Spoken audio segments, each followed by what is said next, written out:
everybody, and the video you are about to watch is a build video that I made before the mods and build crafting video, and it was edited before any of this came out.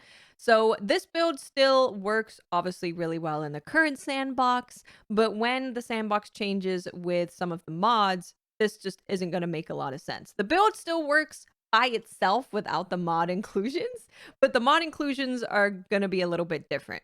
So just keep that in mind when you watch it. This build would actually be really, really easy to switch to the new mod and build crafting ways coming in Lightfall, especially as I'm using a solar weapon. And the two examples that they gave of solar weapons in that blog post was using the Ember of Tempering Fragment for solar hunters. You can create a fire sprite when you defeat something with a solar weapon. And then when you pick up a fire sprite, you will be granted restoration. So this build might actually be even better in Lightfall because you're going to have healing effects and you're going to be able to have more interactions with your fragments. But just keep in mind that the mods that I recommend are going to be different in Lightfall. But the build is still really, really great right now. And I think that it is incredibly easy to change it over in Lightfall. I'm excited for Lightfall build crafting because I'm going to be able to change all of these to Lightfall builds. But yeah, I just wanted to give that little heads up in case you're like, why are you talking about these mods when they're changing? So just so you're aware. Now, please enjoy the video. Hello, everybody, and welcome to a new build video that can work with any class, and it can also work well with any weapon. But I am, of course, showing it off with Hunter, and I will be using what I consider to be the best weapon with this build. But I do also have gameplay to show you another weapon that I like to use this build with as well. The exotic is also flexible based on your preference, and of course, if you're not playing Hunter, you won't be using any of these exotics. So, the entire point of this build is having a damage buff available to you at all times. No matter what you're doing, you should have at least a damage buff going on in order to melt people. So let's start with the weapon and exotic. So the main weapon I use this with is mythoclast, but again, don't panic. I know not everyone has mythoclast. It works with other weapons just as well. The reason I like doing this with mythoclast the most is because of the mod setup, which I'll get to in a minute. The exotic that I'm using is Ophidia Spaith, which grants you 2 knives on Solar Hunter. The other exotic option for Hunter is the 6 Coyote, which grants you a 2nd dodge. The point of both of these exotics is to gain access to being Radiant, which will give you a 25% damage buff in PvE and a 10% damage buff in PvP. With either of these exotics, I run Acrobat's Dodge on Hunter for an easy Radiant buff. I personally enjoy using Ophidia Spaith over 6 Coyote just because the extra knife acts as both making me Radiant for a damage buff via the Ember of Torches Solar Fragment, which makes you and nearby allies Radiant with powered melee hits, and it also just acts as extra damage. You're basically choosing between 2 melees and a dodge for access to Radiant, or 2 dodges and a melee. It's basically the same thing and totally down to your personal preference. If you're trying this on a Warlock or a Titan, whatever will give you access to being Radiant as often as possible is what you're going to run.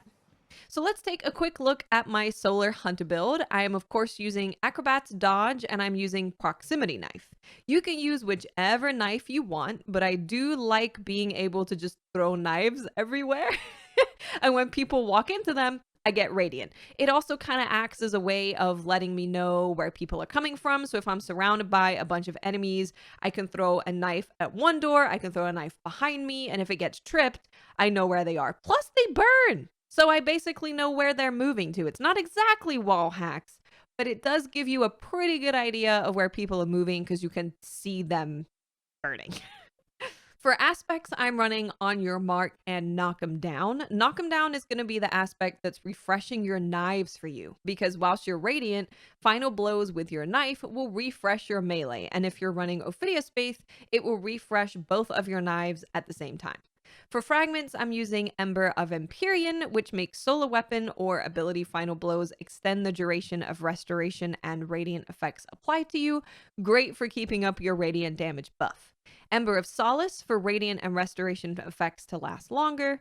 Ember of Eruption to make ignitions have increased AoE, and this extra strength is just a nice thing, especially if you are running Ophidius Faith. Ember of Beams, which makes solar projectiles better and gives 10 intellect. You really don't need to run this if you aren't using Blade Barrage, but I do tend to prefer Blade Barrage, and of course, Ember of Torches, which we talked about earlier. So that's the solo setup for becoming radiant and staying radiant, but this isn't the only damage buff we are doing. Like I said, we're all about just having access to permanent damage buff. I do not want to be doing regular ass basic bitch damage. I want to be doing big boy damage.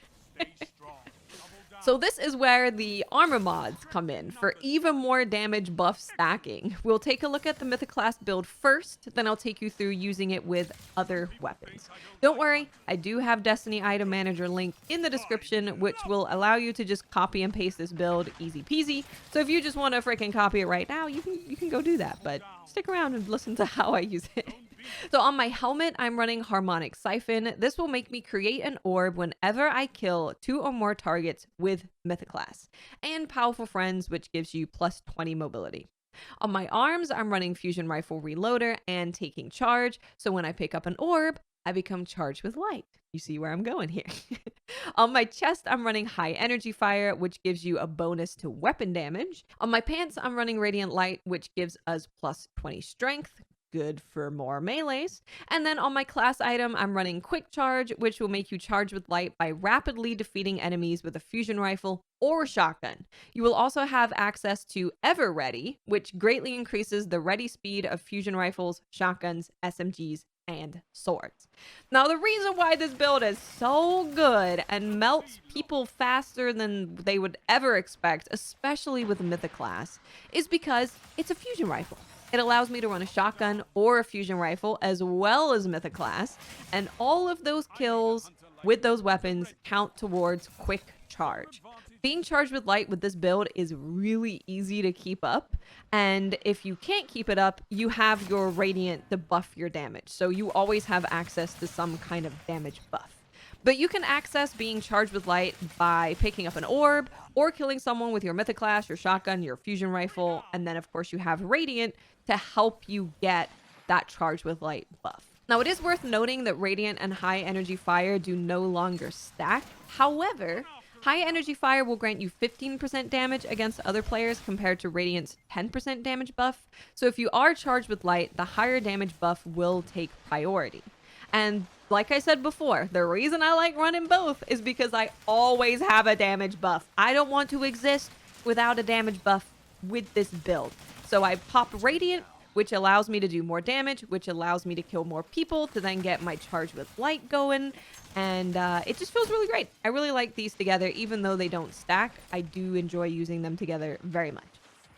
Now let's talk about using this with other weapons, because I know not everyone raids or has gotten mythoclast to drop for them, and I actually love using this build with Bad Juju.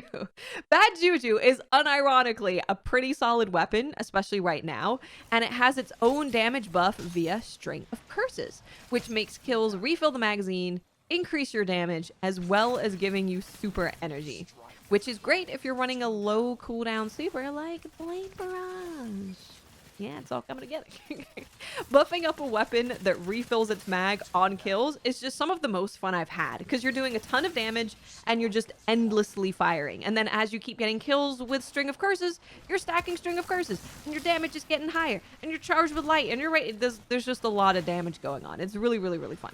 When running this build with Bad Juju, I just changed my helmet mod to be Kinetic Siphon, which creates orbs of power when you get rapid kinetic weapon kills.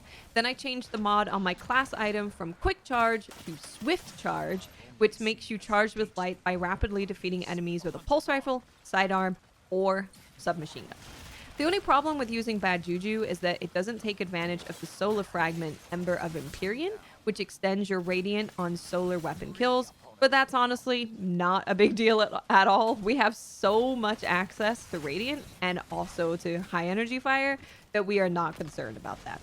Other weapons that I love using this build with include Caraba, SMG, Solar, Fool's Remedy Sidearm, also Solar, Devil's Ruin, also Solar, Borrowed Time, BXR, and Igneous Hammer. All of these weapons are Solar, and they do incredibly well with this build. They basically do the same thing as mythoclast. You just need to kind of switch your mods around. But if you're trying to use bad juju instead of mythoclast and you're putting swift charge on your armor, that is going to work with other pulse rifles, sidearms, and SMGs, which is most of the weapons that I listed. So as you can see, it's really a very flexible build and simply has the goal of always having a damage buff to make you a melting monster, or just give you ease of use so you have to land less headshots for an optimal time to kill. So I've really enjoyed it. I am always surprised by how much I enjoy it. Just if you are using mythoclast, be prepared that if you start slaying with mythoclast, everyone switches to mythoclast. I don't know why. I think it's because people don't really know how strong mythoclast is. So when you start melting with it, they're like, oh yeah, I can do that too. Although they can't unless they're using this build. So that is it. Here are your fashion looks for Ophidia Space. I like to put these looks together with Twitch chat, so if you ever want to join us and come help with fashion, play a little endgame fashion game, make sure to follow my Twitch link, which is in the description. And also, if you end up using this build, please let me know what you think of it, what you end up using it with, and if you like it. It's my favorite way to play Solar Hunter at the moment, as it focuses on just buffing my weapons damage, allowing me to enjoy the sweet gunplay over ability play. So I like that. Thank you guys so much for watching, and I'll see you later. Bye.